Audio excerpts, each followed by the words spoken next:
trilogy. That's the Nothing Personal word of the day. It is Tuesday, January 16th, 2024, and we've done it. We've survived an entire NFL season. We've gotten through wild card weekend, and we are now set with the divisional round for next week.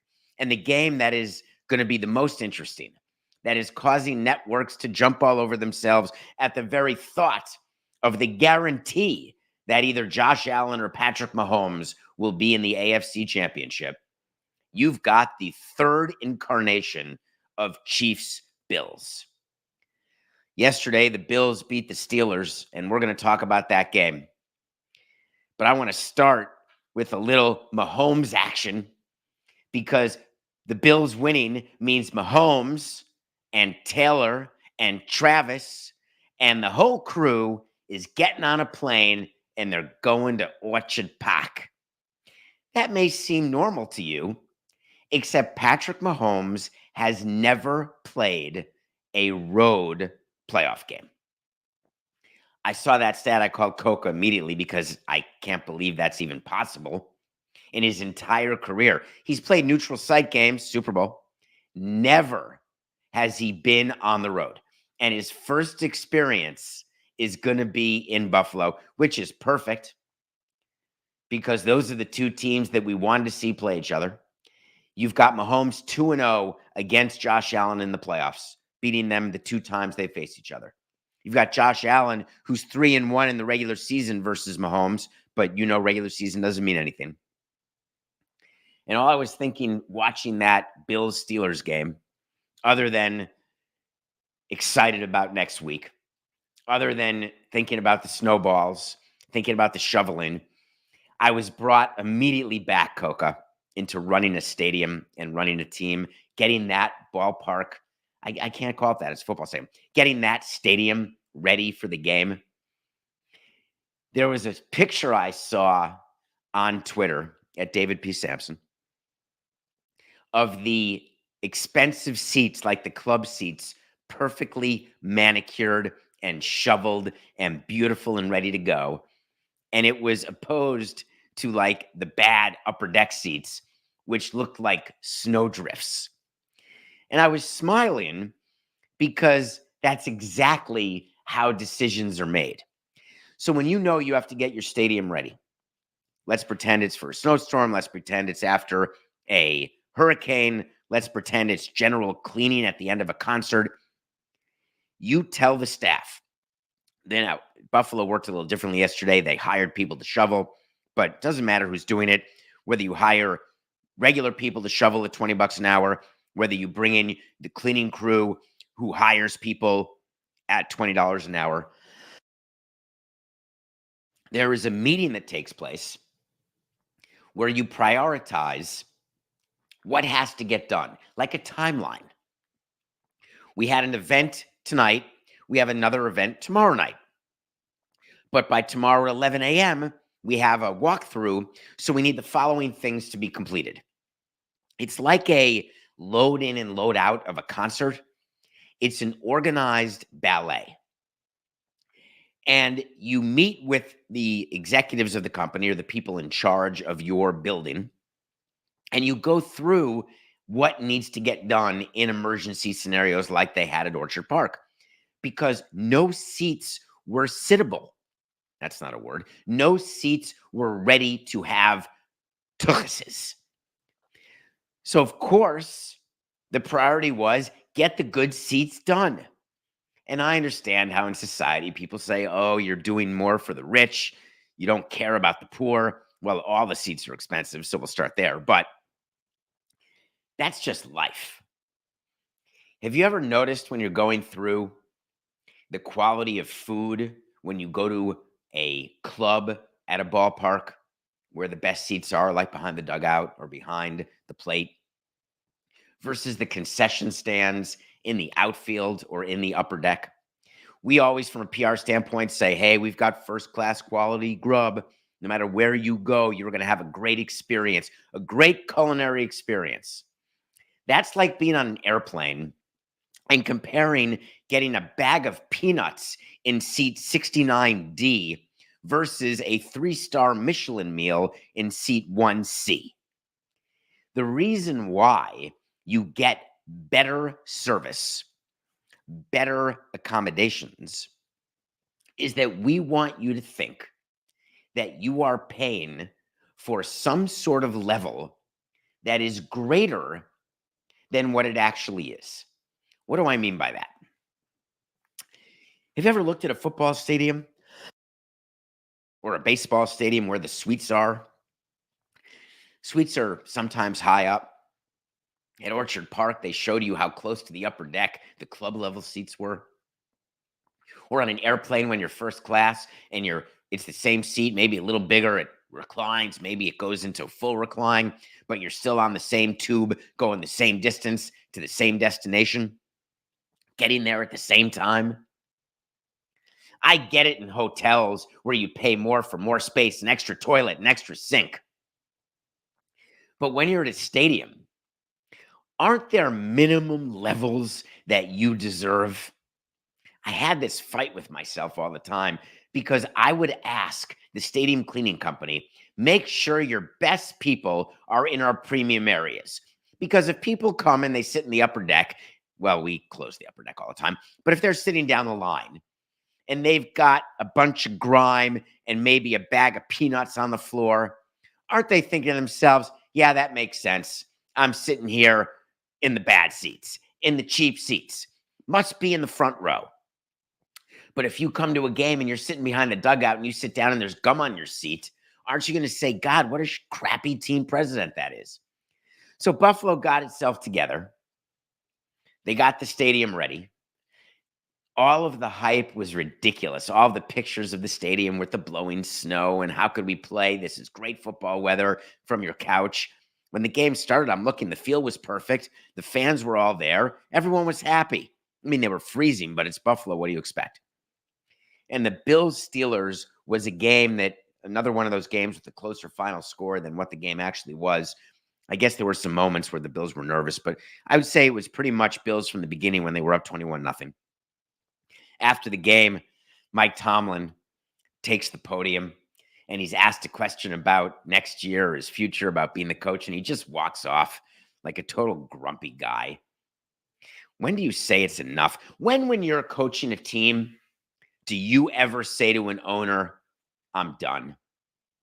I've never had a manager say that to me. I've never had a manager. Wait, Coke, I got one for you. I didn't tell you this during the prep. We did have a manager do that to us. Edwin Rodriguez, if you're a Marlins fan, that's a deep cut. That's like side B of side B. Side B of side B is side A. So it's side B of side D. Edwin Rodriguez was our manager, and he just walked in one day and said, I'm not managing today. I quit. And we were like, all right, see you later. We'll figure it out. As a matter of fact, Coca, is it possible that that was Brandon Hyde who managed the game after Edwin Rodriguez quit? The guy who now is that great manager for the Orioles? There's a decent chance that I got that right, but equally possible that I'm completely incorrect. So I'm watching the Bills Steelers, and I know I've got a second game, and this is it for Wild Card Weekend. It's game 6 of 6. I've got the Emmys on one screen. I've got the Eagles Bucks on one screen. Which do you think I chose the bigger screen? I watched the Emmys on TV, and I watched Eagles Bucks on my iPad. And I had sound from the Emmys, although I do love Buck and Aikman. And I'm watching the game and the Emmys. And I'm looking and I'm saying, are the Eagles and the Cowboys the same? The disappointment as a consequentialist, the answer is yes. They both lost in the wild card round. But the way the Eagles lost, they looked as though they were completely disinterested in being in Tampa. They looked overmatched. They looked like they were quitting. They looked like they didn't care. The Dallas Cowboys simply got their butts kicked. When you're evaluating your coach, and everybody is evaluating Nick Sirianni this morning, just like everybody evaluated Mike McCarthy yesterday morning. There's a big difference. One of the things that I was not successful in doing was convincing our owner over the years that when we would get shut out on 2 hits, it's not that we were needing a new manager. It's not that we had players who stunk. Sometimes you just get beaten that particular day. Sometimes the pitcher is just too good. Watching the Cowboys game, if I'm evaluating Mike McCarthy and I'm Jerry Jones, I've got to be able to say, on this day, the Packers were just better. Then I look at the body of work for McCarthy. 3 12-win seasons, but no playoff success. If I want to make a decision on Mike McCarthy, I've got to make it based on the body of work. If you're Jeffrey Lurie, the owner of the Philadelphia Eagles, you look at that game and you say, I got to make a decision based on a game where we did not just get beaten by a better team. We had a team that wasn't playing for its coach. Do I make a decision based on a game?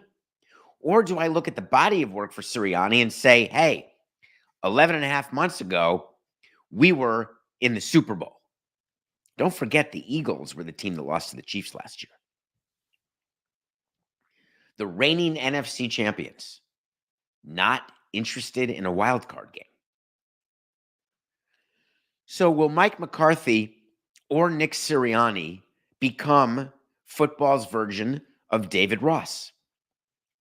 Will Bill Belichick become football's version of Craig Counsell? Players were pretty clear last night after the Eagles game. They were not throwing their coach under the bus. Jalen Hurts was asked about whether or not he thought Nick Sirianni should be the coach, and he said, I didn't know he was going anywhere. They said, well, you didn't realize that they're calling for his head? And he said, I didn't even know that. But here's the thing. From a player's standpoint, this is going to go right to the edge of what Coca doesn't like me talking about. And I'm sorry, but I just want to inform you that if you surveyed 100 people and they were all players on a team and you were going Steve Harvey style, top 5 answers on the board. What do you care about the most regarding your team? B, the location of the city. Survey says number 3. All right, can you beat that? What do you care most? My contract. Boom, number 1. All right, do you want to play or pass? They go, next question. What do you care most about? And someone says, oh, the player cares most about the head coach. Steve Harvey calls out head coach. And you know what you get? It's not even on the board, folks. No matter what the players say, no matter how much they hug their coach at the end, no matter how many times they talk about what an honor it is to play with Popovich or Bill Belichick or any of them, no matter what they say in their Instagram posts or during their Hall of Fame speeches. If you ask Tom Brady what he would think if Bill Belichick had been fired halfway through his Super Bowl run and he won a Super Bowl with 2 head coaches instead of 1, it'd be a totally different thing.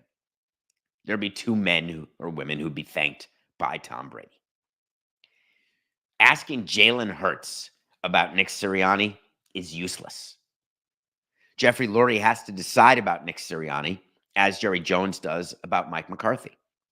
Meanwhile, what's interesting about what's happening, of course, is that why are you mentioning in my ear Mark Jackson, Coca? What's the relevance of that? My guy, Mark Jackson, because the Warriors fired him because the players hated him? Well, okay. Sometimes that happens. I don't think the players hate or don't hate Sirianni. Maybe they do. I think there was a lot more to it than just the players not liking Mark Jackson, though. All right. I don't think the audience can hear you, though. We got to get you where you just come on and say, what about Mark Jackson? No, I'm making a totally different point. The point that I'm making is that while Sirianni made the Super Bowl last season, what Jeffrey Lurie is looking at is, did something change from last season to this season? Because he cannot dismiss what happened against the Buccaneers the way Jerry Jones has the ability to dismiss what happened to the Cowboys. Two totally different types of losses that require totally different levels of analysis. So the question is going to be, what happens? So, of course, word comes out yesterday that Bill Belichick interviewed with the Falcons. On a side note, why do the teams announce who they're interviewing? The Atlanta Falcons did a press release. We'd like to say that we just completed a day of interviews with Bill Belichick. Doesn't that just cry out? It cries out for, look at me, Louie. We're serious. We're taking this coaching search very seriously. We've got the Hall of Famer available. Of course, we're going to interview him. And of course, the tweet comes out from the NFL insiders. For $20 million a year, they tell you there's mutual interest. What do you think? Bill Belichick takes his time, goes to Atlanta, sits with Arthur Blank, then calls up his source and says, hey, no, thank you. It's horse hockey. Of course you tell your source there's interest.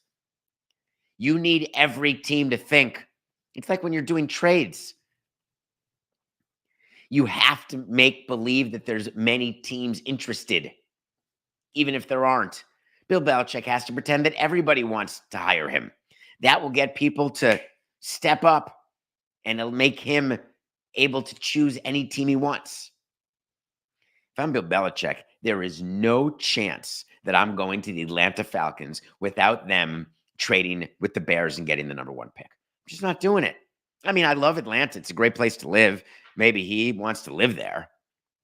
But why wouldn't you go to the Chargers with a quarterback? Why wouldn't you figure out which team is going to trade with the Bears and get Caleb Williams and start that? Well, we're going to find all that out. Did you see how many people watched the Cowboys implode? 40 million viewers.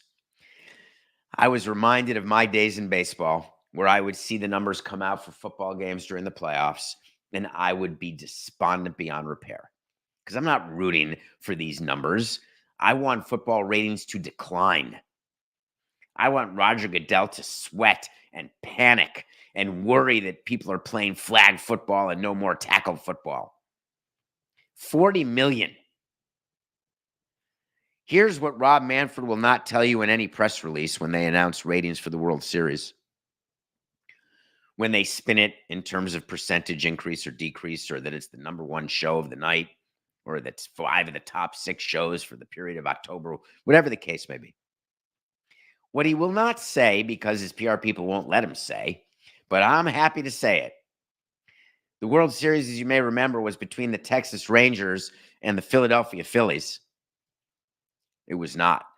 Who did the Rangers beat? The Arizona Diamondbacks. My Lord. 5 games. Total number of viewers, just shy of 50 million. For 5 games. The NFL got 40 million for a wild card game. I want that to marinate. 40 million. Fox is breaking records. Peacock is breaking records. I love that. They got 23 million people to stream it on Peacock. I don't care about the number of streamers on Peacock. I'm waiting for the press release on subs because that's the money. How many people canceled Peacock? How many people got Peacock for the Chiefs-Dolphins game and then are keeping Peacock? That is far more interesting to me as a team owner because that is the value that we're adding. But you've got to have a good service because we'll get people to sign up. It's like selling a product. Hey, we'll get people to buy crypto, but you got to make sure you're not perpetuating fraud on everybody and then going to jail. So how many people will stay at Peacock? That'll be a good question. All of these networks, it is the battle of releases. After every game, when there's records, Fox will send out something, ESPN, Peacock, Turner, NBC. Everybody is sending out releases because they want you to know, hey, everything's amazing. It's straight butterflies and unicorns when it comes to viewership. The way you see things and the way you read things, if you're not paying close attention, you would assume that there are no issues happening in the broadcast world.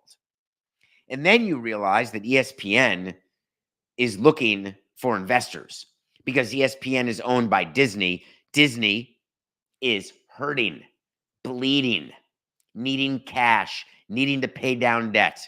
We've talked about it on the Sporting Class with John Skipper.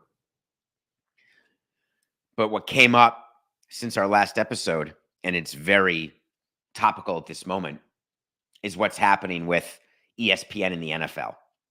Because the rumor is that the NFL may be taking an ownership stake in ESPN.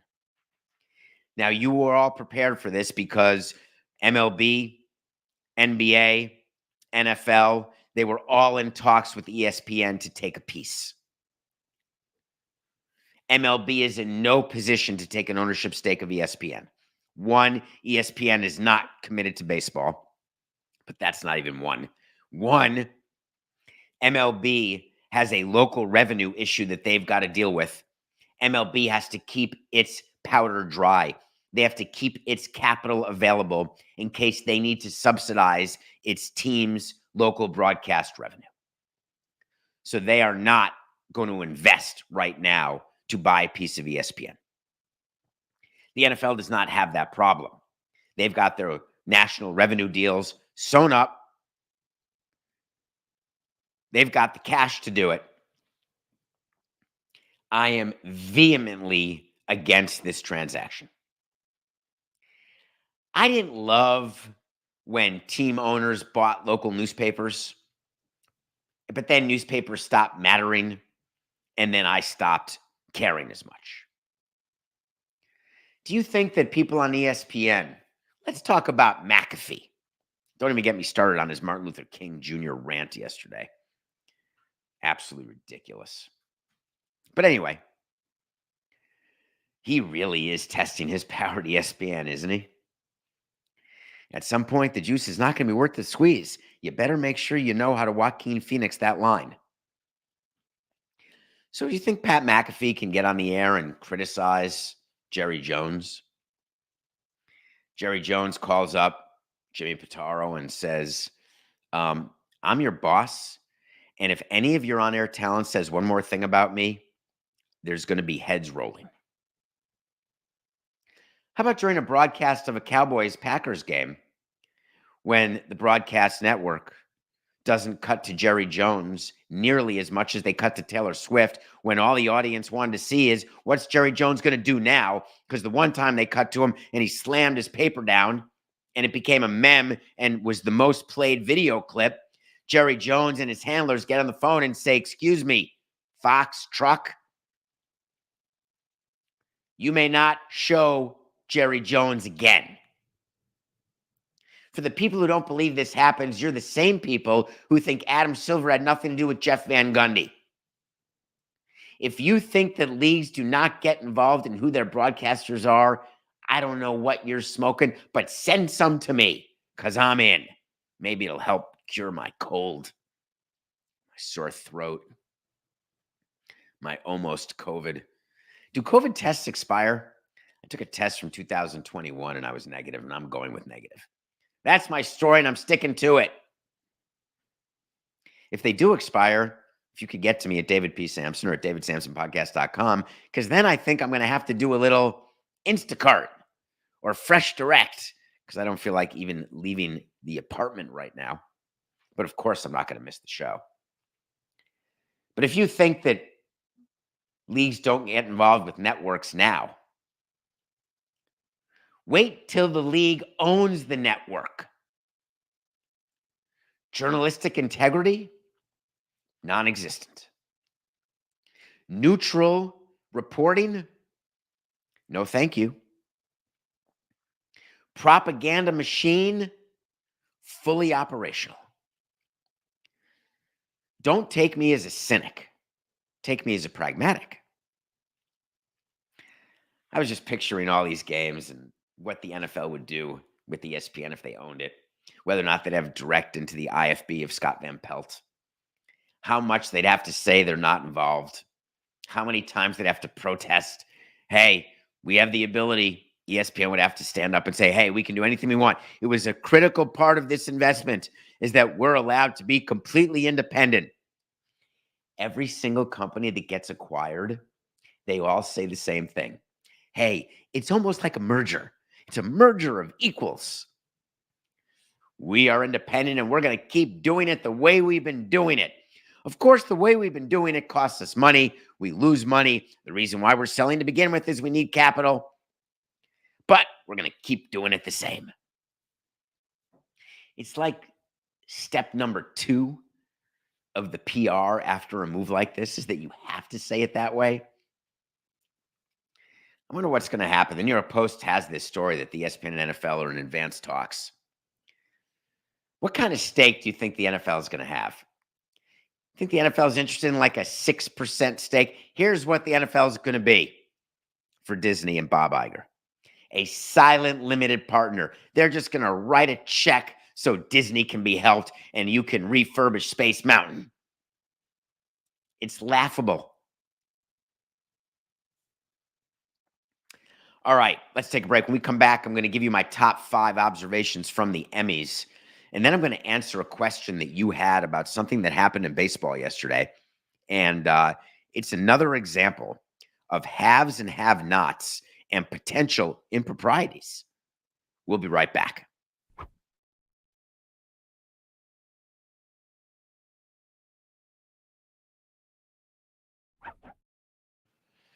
Welcome back to Nothing Personal. It's David Samson and Matthew Coca. Today's January 16th. Please don't forget, we only have 3 more days. 3 more days until the Sports Podcast Award voting ends. We were nominated in 2 categories: Best Baseball Podcast and Best Sports Business Podcast. Please go to sportspodcastgroup.com. Send a link to all your friends. Vote for us in both categories because being nominated is awesome, but winning is what I want. And it's what Coca wants, although Coca says he doesn't really care, but he does care. It's way better. Like all the people at the Emmys, when you go to the after party and you're holding an Emmy, that's way better than going to the after party and holding your pocketbook or holding a drink. People want to win. All of the people at the award shows, and obviously we're in award season now, they show the nominees and you're told by your publicist, hey, you're on camera. When the name's announced and it's not you, I want you to cheer. I want you to yell, woohoo, and standing ovation. Especially if it's a first-time winner or an underrepresented winner. We want you to stand up and cheer as though that's what you wanted. Is anyone falling for that? It's a competition. Emmys, you win an Emmy, you're an Emmy award-winning actor. You win an Oscar forever. Every single movie you do the rest of your career, Academy Award winner. It means dollars in your posh. So the Emmys were hosted by Anthony Henderson. I loved it. They did reunions of all sorts of old shows. All right, let me take 1 minute on this. Do you like seeing cast like the old Martin cast or Rob Reiner and Sally Struthers from All in the Family or all the people from Cheers or Grey's Anatomy? Seen Katherine Heigl come out and say, yeah, we're a great show. We've had some changes. Yeah, like you being kicked off because you thought you were going to be such a movie star diva. Turns out, not exactly. I have a problem with it because I've got the Peter Pan syndrome. I don't want to get old. And when I see people who are old, who to me are frozen in time as young, it freaks me out. When I see George Wendt take his spot at the stool at the bar of Cheers, and he can barely move, and George Wendt he's awesome. I'm just thinking, oh my God, I'm like in the 7th inning stretch, and I feel like I just started, baby. I want to be Adam Sandler at the end of Click. 5th inning? No. This game's just starting. All right, top 5 takeaways from the Emmys. Number 1, Succession, Beef, The Bear. If you haven't watched those, you ought to watch them. We reviewed all of them. They were all part of our top 10 of last year. Outstanding. And they were awarded as such. Now, Kieran Culkin is best actor in a drama. I can buy that. Jeremy Allen White is best actor in a comedy. I'm not buying it. The Bear is the best comedy. I'm not buying it. MASH is a comedy. Martin, All in the Family. Cheers, Seinfeld. Comedies. What exactly about The Bear is funny? It's almost like saying that AO is a supporting actress in The Bear. Really? Now, I get that you can put yourself into different categories, but come on. The Bear? Number 2, speaking of Peter Pan, the obituaries always hit me hard. They played the Friends theme. They go through the list of people. How many times do you watch a segment or read a list at the end of a year? Notable deaths of 2023. We all look. And then we say, oh my God, I totally forgot that person died. Don't say you've never done it, because you have. I did it so many times yesterday, and it bothered me because these are now not just people who I always considered old. These are people who are old who I considered young. Some of them were even young, like a Matthew Perry. But I'd forgotten for a moment that Harry Belafonte, a man who I was lucky enough to know, and that's it. I'd totally forgotten that Kirstie Alley from Cheers. I forgot that she died. Forget that she was crazy. It's terrible. The obits just hit a bit harder this year than normal. I think that's going to keep going. Number 3, Elton John got an EGOT. You may not care what an EGOT is, but I do. Emmy, Grammy, Oscar, Tony. He's the 19th person ever. That's it, to have all 4. He finally got his Emmy for the special. If you haven't watched it, his final concert at Dodger Stadium. For those of you lucky enough to be at that final concert, you really saw something. He'll never play in North America again. And I mean never. Not like, oh, if he gets divorced and needs more money or goes bankrupt and he'll go on tour again. Elton John is done. He will never tour North America again. Number 4. Oh, I did 4. The Bear's not a comedy. Let's go to number 5. If you're going to honor and do reunions of shows, where was MASH? Why wasn't Alan Alda there with Loretta Swit and Jamie Farr and Mike Farrell? Why are people not acknowledging that MASH is a bigger, more successful, more important TV show than any of the shows that were talked about yesterday? Am I biased? Of course. Anyway, congrats to all the winners. I love award shows. I can't get Coca to watch them, though. All right, Coca, play the music. You know what I want? I want to talk to Samson. So you want to talk to Samson. Get on my Twitter at David P. Samson or davidsamsonpodcast.com. That's where you can get all the content we do, plus all of the merch. davidsamsonpodcast.com. Get on there. Check it out. David, did you see all the international signings today in Major League Baseball? Why would a team spend millions of dollars on such a young player? I love that you asked that. Let's explain what happened yesterday. There's something called the international signing period. What you would think was a deadline of yesterday wasn't. Yesterday was actually the first day that you can sign international players with your international slot money. Every team gets between, let's say, $5 and $6 million. You can spend it on one player or 100 players. You can trade with teams and get more international slot money. So yesterday, when the period opens, all these players sign. How's that possible? It's the same way in NBA free agency when deals are announced, when free agency starts. It's because as a baseball team, you are meeting with 12-year-olds and their handlers. All of the nefarious stuff that goes on in Venezuela and the Dominican, none of which has been cleaned up. Sorry, Albert, none of it's been cleaned up.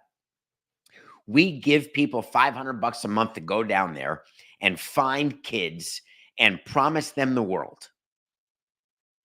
There is nothing legally binding except we tell the kids, you're going to get this money. Trust me, it's a done deal. You're going to sign with us. If anyone else comes to talk to you, you say, not interested. If anyone wants to give you a workout or read Where the Wild Things Are to you, because that's about how old you are, tell them, not interested. San Diego Padres, for the second year in a row, signed the top international prospect. They gave a 17-year-old $4.2 million. What do you think of that? I hated it. Now, we got the benefit of quite a few good international signs. We had great international scouts, a great director of international scouting, several of them. Well, mostly great. Although it's hard to say they weren't all great. They just all behaved. It's hard being an international scouting director. It's not like it is here. It's the Wild West. Business is not done in the Dominican or Venezuela the way business is done here. Period. It's just not. There's need for cash. There's need for relationships. There's need for payola. There's need for promises. Basically, if you are a person who likes engaging in nefarious activities, you like doing business down in Dominican or Venezuela. And the reason why teams continue to do it is because free agency of young people like the draft, and that's why we always wanted the international draft, but the amateur draft in the U.S. and international signings are still the cheapest way to get players. And it sounds counterintuitive, where a team can spend $4 million on a player and that player may not work out. And it's the same as drafting a guy in the first round where there's still a 50-50 chance you're giving him $5 million. There's only a 50-50 chance he's going to be a productive major leaguer. But it's actually better to spend $4 million in the Dominican or Venezuela than it is $4 million for the junior at Stanford. Why? Because when you give $4.2 million to the top international signee, the Busconi is giving you a bunch of other people too.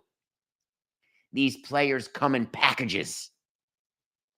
Of course, that's not what you're told. And of course, teams don't admit that. I don't think there was a time that we signed one player on a one-off basis where we just went down and said, oh, we'll just take him. Busconi said, wait a minute, what about XYZ, his mother, cousin, and brother? Nah, not interested. All right, we're going to another team. Rob, we need an international draft. I know, we can't get the votes, though, because we got too many teams willing to do too much, pay too many people.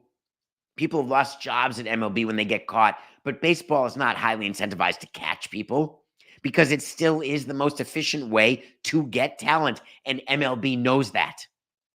And if there has to be some negative things that happen, some negative actions, that's the price that the industry is willing to pay.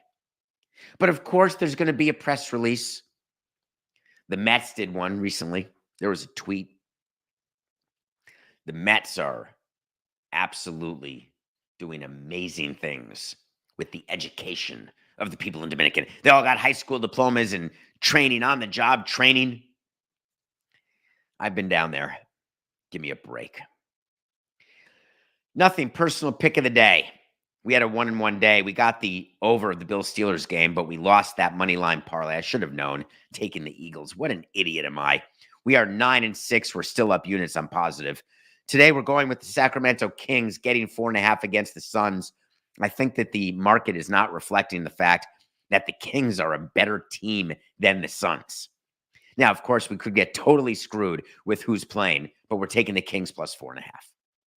Taking a little break from football, only because there's no games. But we had a very good wild card weekend.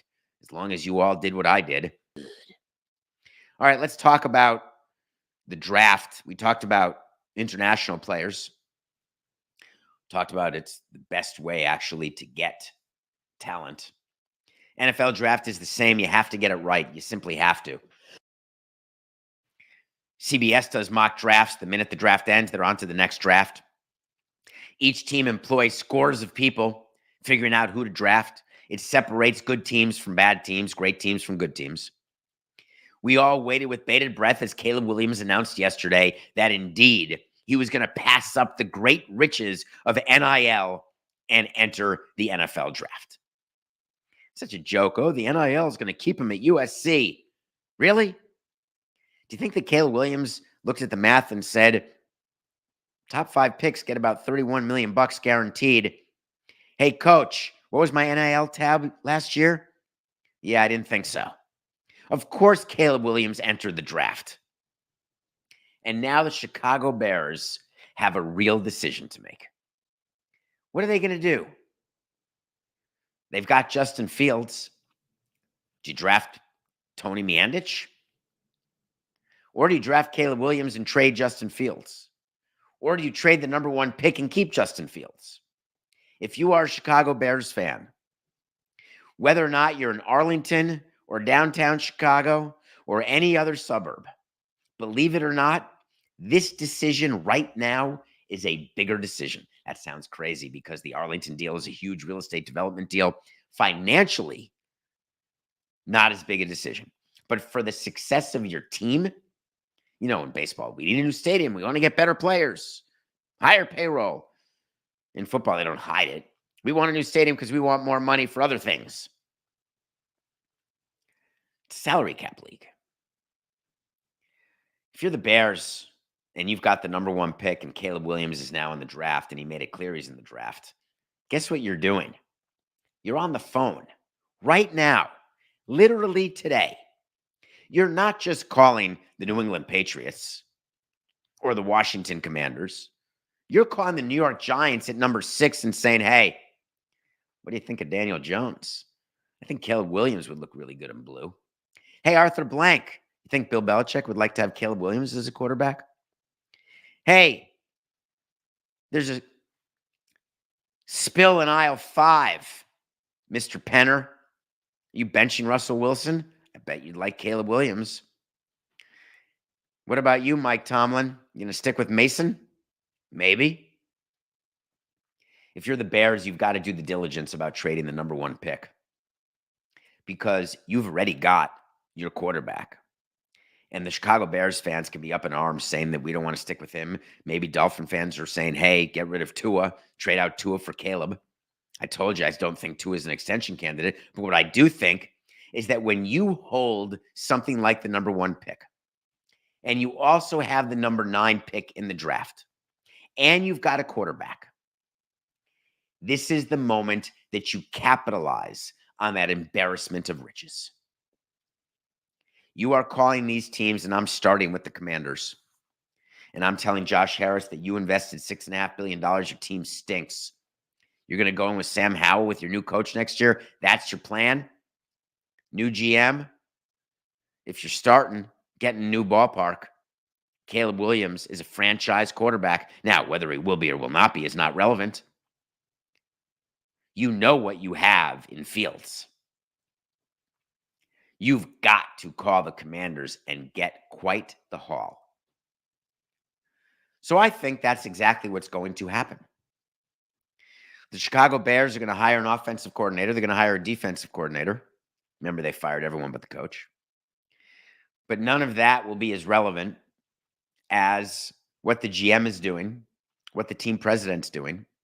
Because up until the draft, you are not making a trade because someone is going to give you more and you don't care. It's not about getting him out of the NFC, getting him out of the division. You are focused on a Russell Wilson type trade. I'm talking about putting the in unbalanced. I'm talking the Deshaun Watson trade, that joke of a trade that the Texans crushed Haslam and the Browns. Oh, we got to have him. We spoke to our daughter. We're good. We want him. Once in a lifetime quarterback. Owners never learn. There is no once in a lifetime, once in a generation. The shiny new toy always gets scuffs on it. There was a time when Patrick Mahomes signed that was it. He was going to be your guy forever and ever and ever. No one will be as good as Patrick Mahomes. Is he still the number one quarterback in the NFL? Is he? He's definitely top 5, but number 1, are we sure? Would you take Patrick Mahomes over every single other quarterback in football right now? Get assets. When you've got something that many people want, maximize its value. Wait to see when I tell you something's going to happen. When it does, great. When it doesn't, we'll revisit it. This is a big one. The Chicago Bears are going to be trading the number 1 pick. Wait to see. Why?